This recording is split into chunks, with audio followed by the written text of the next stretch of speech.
Well, holy smokers, folks, is it about to go down? Wait, that's bad word choice. That's really bad word choice. Nonetheless, folks, it is a crazy week in the market ahead. I've got a lot of predictions to make here today. What company is going to beat earnings, miss earnings, what's going to happen with these stock prices. A lot of very important stocks to me personally are reporting this week, okay? To run you guys through some of these stocks we're going to speak about here today. Sofi, AMD, PayPal, Qualcomm, Elf on a Shelf, Estee Lauder, Etsy, Palantir, Shopify, Apple. We got a lot of big dogs. Oh, Fubo. I'm talking about Fubo. Holy smokers, this video is going to be no joke. So sit back, relax, because this is a beast we got to go through here today, folks. And also, before I get into this, last weekend, I recorded you guys a 27-minute video that went all into the income statement. There's about 750 of you guys have gotten to take advantage of that so far. It's absolutely free to access that. If you want to access that before today's video is over, check out the pinned comment down there. You can get free access to that video. Like I said, it's a 27-minute beast video going into the income statement, okay? Alrighty, before we get into all these stocks, these earnings, my predictions, what's going to happen with their stock prices, all that good stuff, let me just say this, okay?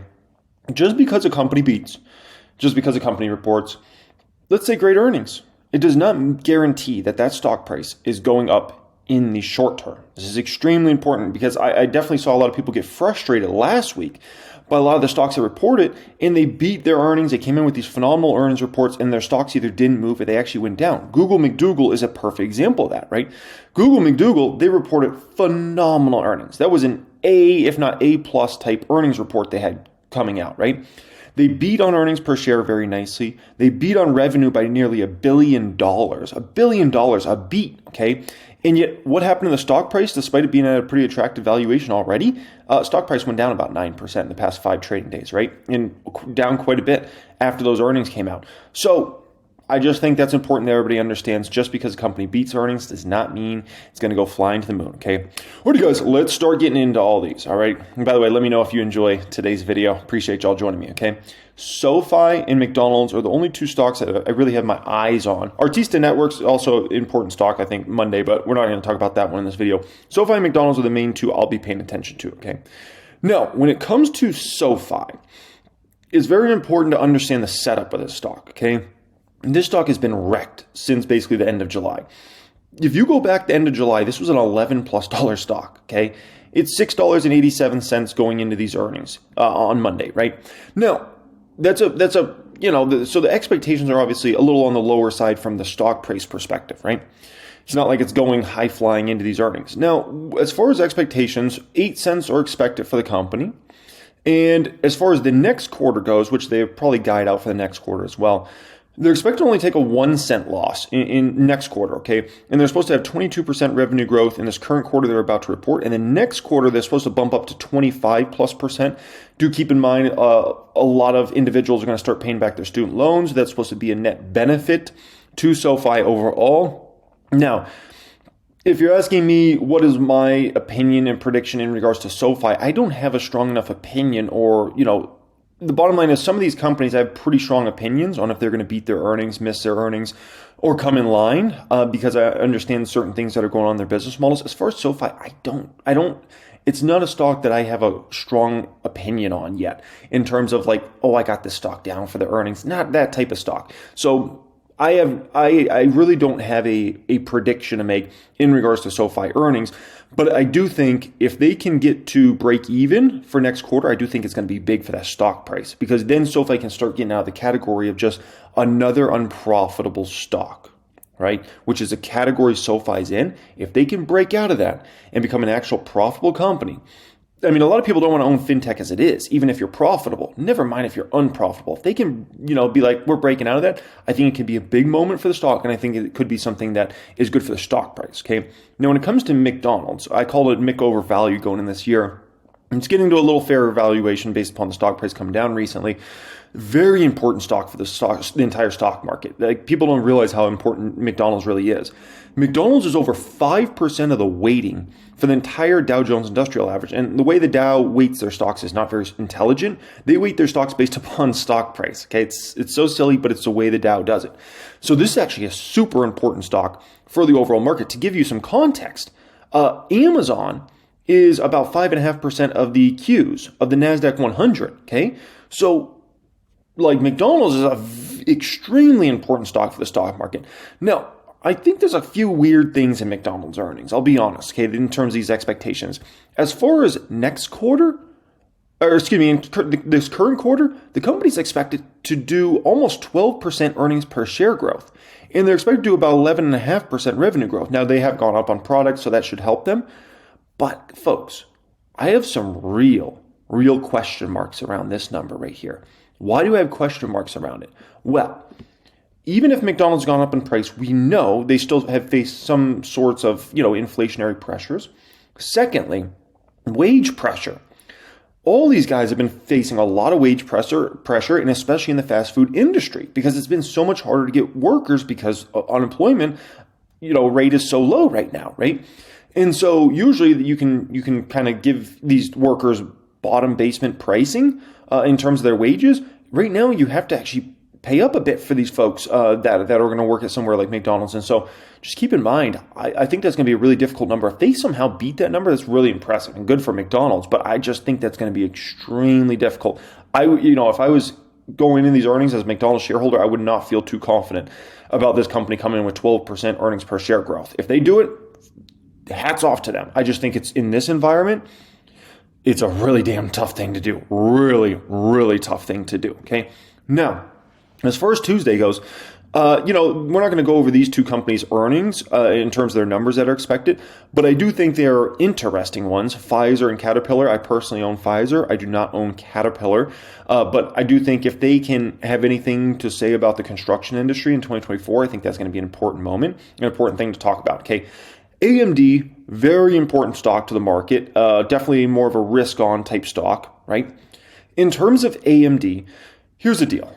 Expectations are on the floor for this stock for this quarter they're about to report, and that's good news, okay? The company is expected to do less than 1% EPS growth in this current quarter they're about to report. And as far as revenue goes, they're expected to only do 2% revenue growth, okay? So that is a pretty good setup for AMD, I'll be honest. They should come in line or be able to beat those numbers. That's a really low expectations for AMD stock, okay? Because remember, even this quarter last year wasn't necessarily a great quarter for them. So they should be able to beat that number. Like if they can, that's really speaks volumes to kind of the tough place that AMD's business model is in right now. Now, what I think is interesting is if we look at next quarter, they're expected to do a 28% year-over-year EPS growth, and they're expected to do 14% revenue growth. Now, what I think is interesting about that is this company shouldn't really see AI-related revenue come in until next year. And if they start seeing some of that money already start to come in this year, I think that would be a very positive signal for what chips AMD has in the AI space and how that's going to compete versus NVIDIA if they already are start having money come in at the end of 23. So I think that's just an important one to pay attention to. I don't have a super strong opinion on AMD overall. Some of these stocks I have a very strong opinion on, though, okay? Norwegian Cruise Lines, I think that's just going to be an interesting one to see how the travel industry is doing. We've heard it's doing pretty good. Kraft Heinz has been a stock that's been hammered recently, one of the many dividend stocks that are famous companies that have been just taken to the slaughterhouse recently. What do they have to say about inflation, right? Estee Lauder, we're going to take a look at them. This is a stock that I'm actually very interested in buying here very soon. PayPal, very important stock. We're going to talk about them here. Qualcomm, Airbnb, Etsy, and then Elf on a Shelf. We're going to talk about all these. Wednesday is a huge day of earnings, okay? The only day probably bigger than Wednesday is going to be Thursday. Estee Lauder is a stock I'm actually interested in buying either in this current quarter we're in or next quarter. I haven't started a position yet, but I'm getting very close. Stock's been hammered, over 50% down year to date for one of the best companies really in the stock market. I mean, it's been a tremendous company over time, but not recently. Now, this is almost shocking. The company is expected to have a 20-cent loss on EPS for this quarter they're about to report. Why is that mind-blowing to me? The reason that's so mind-blowing to me is Estee Lauder is a type of company that you expect to be super profitable every quarter. You never expect them to lose money.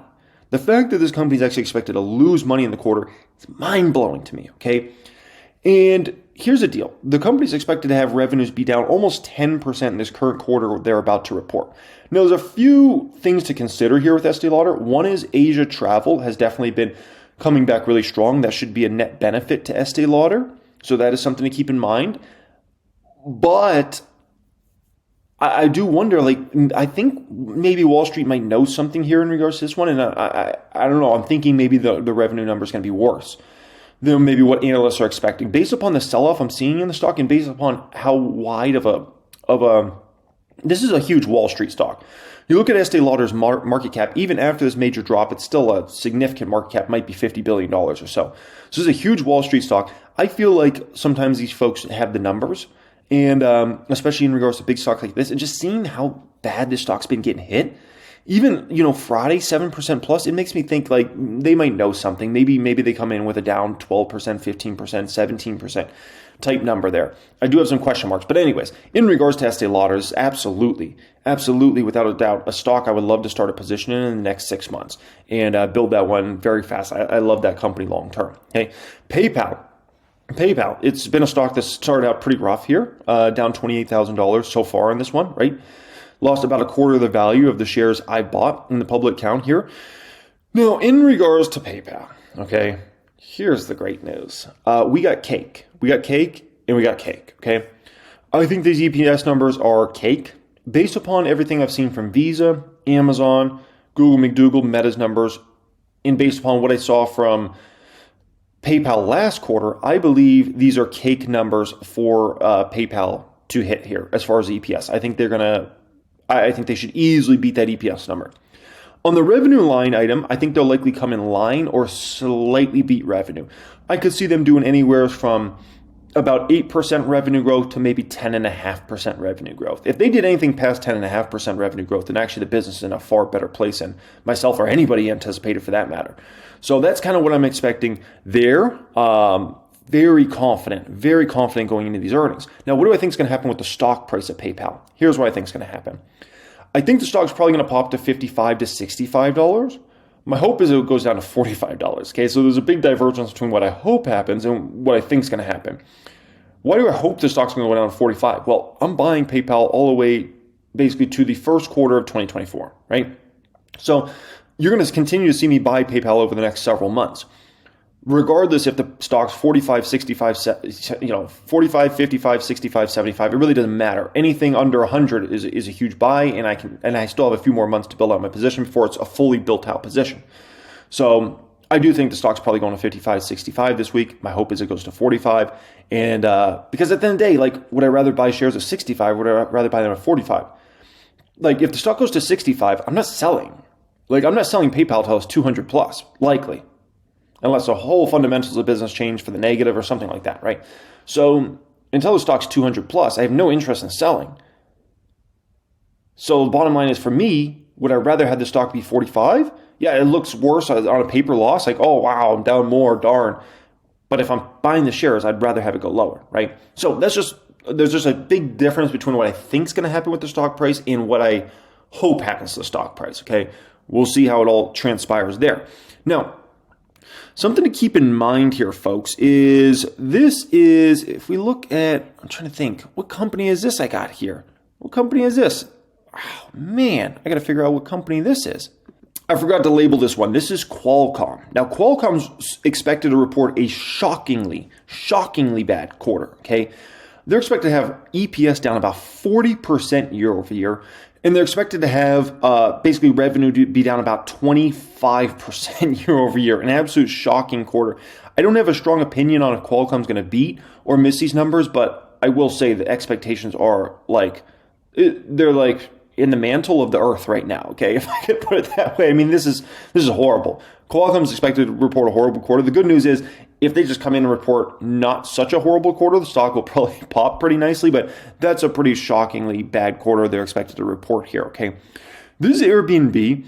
Now, in Airbnb, okay, where I actually want to start was with this other slide here. Check out Airbnb, folks, okay? This company beats numbers every single quarter pretty much. Look at this. They beat on that quarter. They beat that quarter. They beat that quarter. They beat that quarter. They beat that quarter. They beat that quarter. They beat that quarter. They beat that quarter. And they beat that quarter. They beat 1, 2, 3, 4, 5, 6, 7, 8. Who do we appreciate? 9 straight quarters.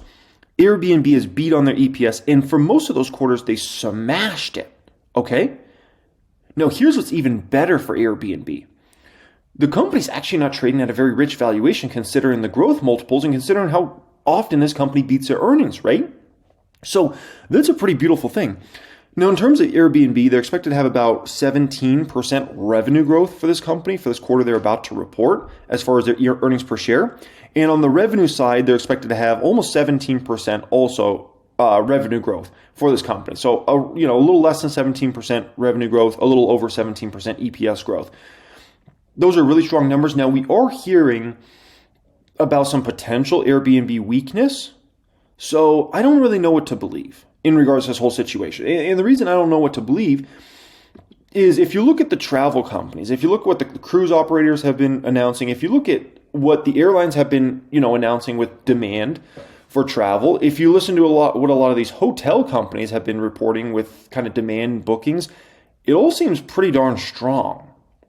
So the fact that we're hearing about weakness in Airbnb, I kind of question, is that accurate or not accurate? Or could it be as simply a situation where maybe there's too much supply on the market for Airbnb? Maybe Airbnb is not bad right now. Maybe it's just bad for particular people that own Airbnbs that have them, listed on Airbnb because maybe there's an oversupply over the last few years. Maybe too many people bought too many houses, thinking they can make a fortune on Airbnb.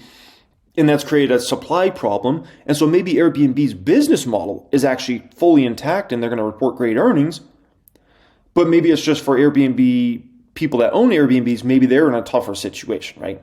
So I don't know what to believe in this whole situation because it seems like travel's still doing just fine based upon almost anybody else we hear. But then we hear about all these Airbnb problems. It's like, I don't know, man. It's a little bit of a strange situation.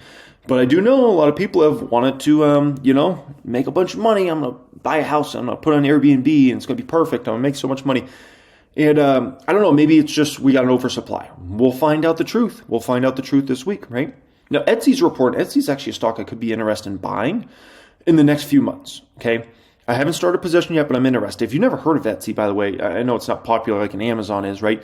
Etsy's, you're looking for customized gifts, customized things for your home or whatnot. It's not like a Amazon where it's like, I need to order some AAA batteries. I need to order a new spoon for my kitchen. That's not the way it works. Etsy's like customized products. And so they actually are pretty differentiated and they don't really compete with anybody else because there's just really no one, you're not going to go to a retail store and get that sort of customization. You're not going to go on Amazon and get that sort of customization. So Etsy kind of has a nice market where people are like, if I want something for somebody's wedding, I'm going to Etsy. If I want something for my house that's a very customized something that somebody's going to go make in their living room, that's where I'm going, Etsy, right? And I've bought a few things on Etsy over time. Really innovative business model. Now,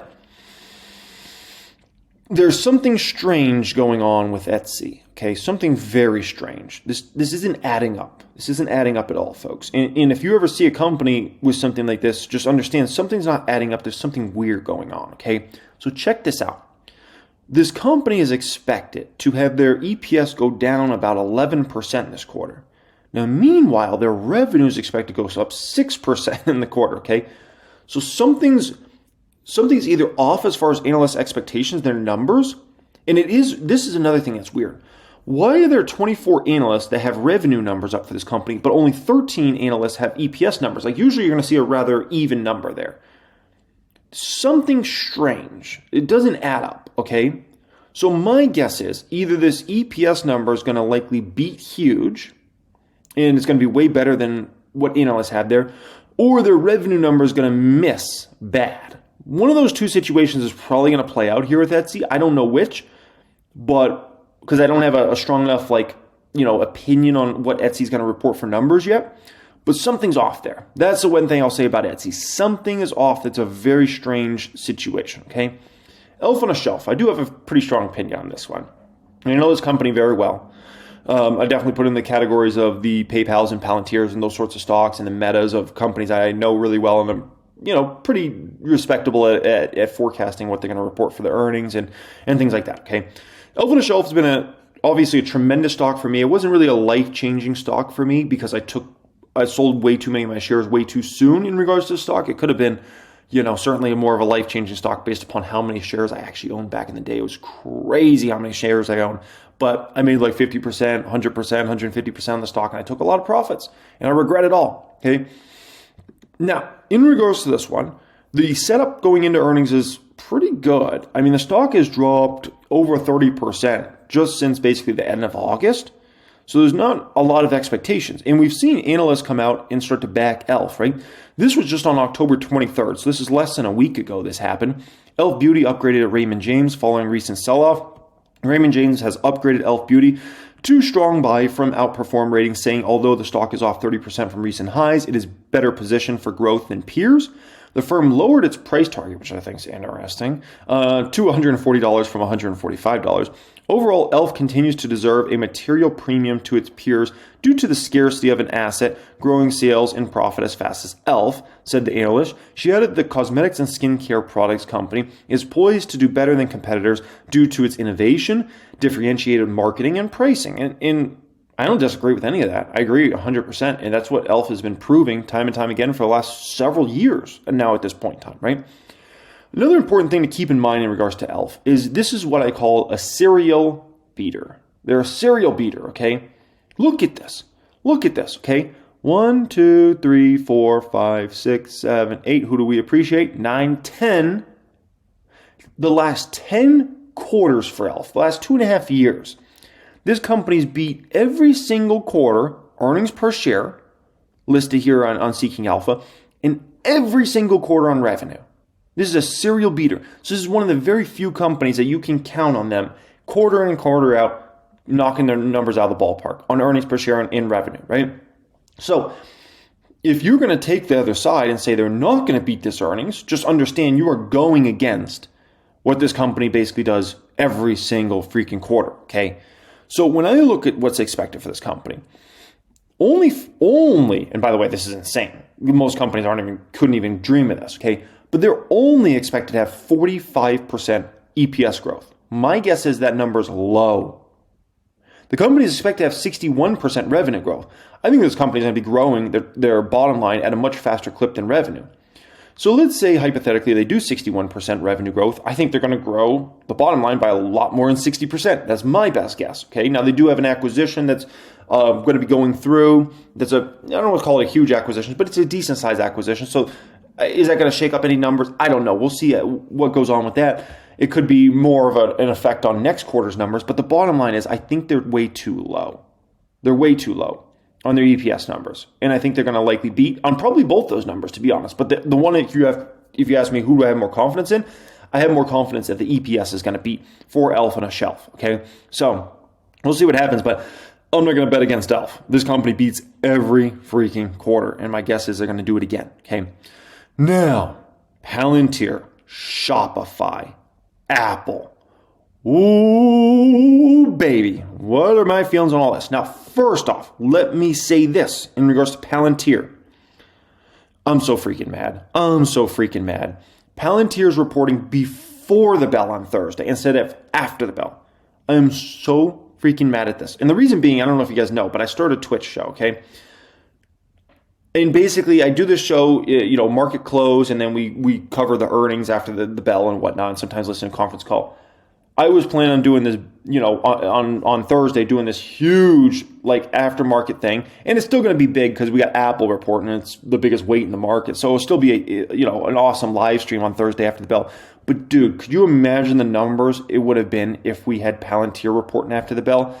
It would have been a world record breaker in terms of Twitch for how many people would have been on that. And so I'm just like, damn you, Palantir, freaking before the bell? So now we can't do that. So I'll still react to the numbers. I'll still give my opinion on the live stream, the Twitch live stream, but it's not going to be, obviously, the level it could have been. And then that'll still be a cool one for Apple. But if I had to guess, Wednesday will be the record breaker for the all-time record for live stream viewers on that one on Twitch, because we got PayPal after the bell. Plus, you got e.l.f., plus you got Airbnb and Estee and these other stocks, but PayPal is going to be the huge one. So, my opinion, Wednesday will be the record breaker. Damn, man, Thursday could have been crazy numbers. So, thank you so much, Carp. Thank you so much for reporting the freaking numbers before the bell, dude. Come on, man. So, my eyes are on Palantir, obviously a stock for me, Shopify, Apple, Block. I'll pay attention to Starbucks and Coinbase. We're not going to talk about those in this video, but I'll keep an eye on those as well, okay? Now, Palantir. So the stock's done tremendous for me so far. We're up over $34,000 on these shares. Okay, a lot of people ask me,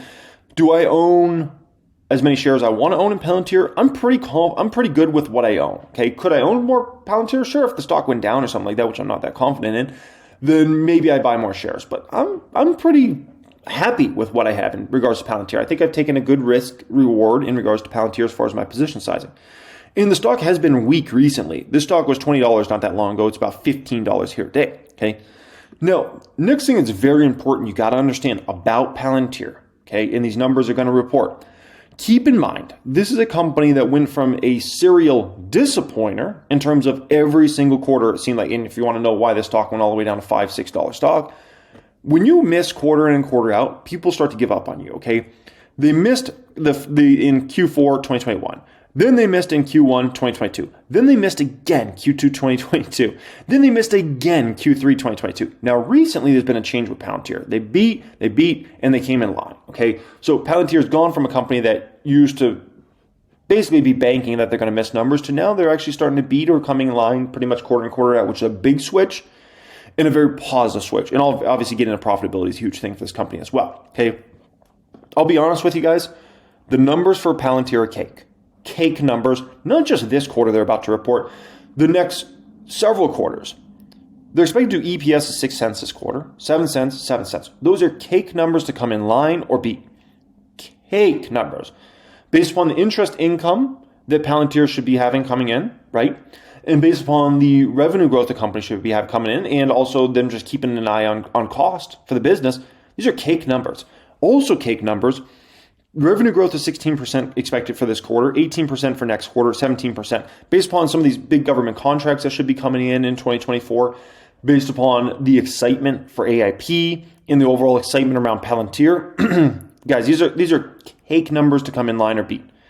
If Palantir does not at least come in line with these numbers over this next several quarters, I'd be extremely disappointed as a Palantir shareholder. These should be cake to come in line or come in and beat, okay? Now, next up. If you want to know what's going to happen to Palantir's stock price, it's all coming down to the conference call, okay? And the reason it's all coming down to the conference call is analysts are going to start poking around for what is 2024 looking like, right? We're only a couple months away now from 2024. All this excitement, all these customers reaching out to Palantir, all these potential big government deals coming in, everybody wants to know, what are these numbers going to be looking like for 24? Karp and the team have to come in confident that growth is going to be much stronger than it's been in 2023. If they do that, huge boom for the stock, right?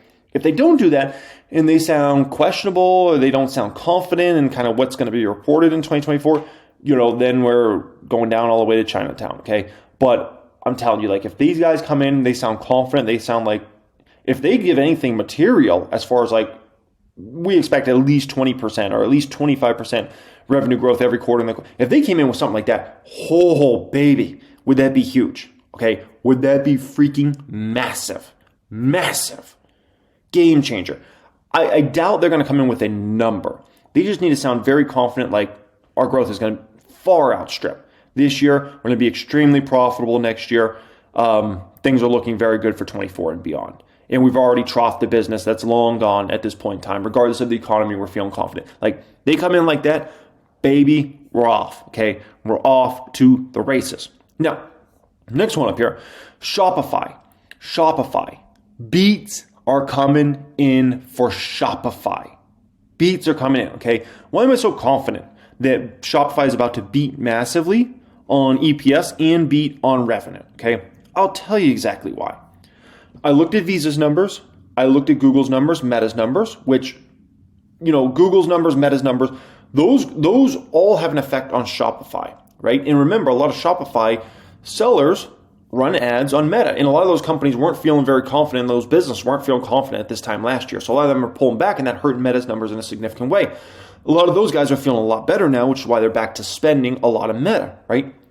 So based upon all those companies' numbers, also on top of that, Shopify's recent numbers, looking at the recent quarter they just reported, last quarter, also on top of that, looking at all the cost-saving measures the company's been having going on recently in right-sizing the business, getting out of a lot of bad businesses that they'd been in. And when I say bad businesses, I mean Shopify was just trying to do too damn much. They were just trying to there was a moment where Shopify looked like they wanted to become Amazon.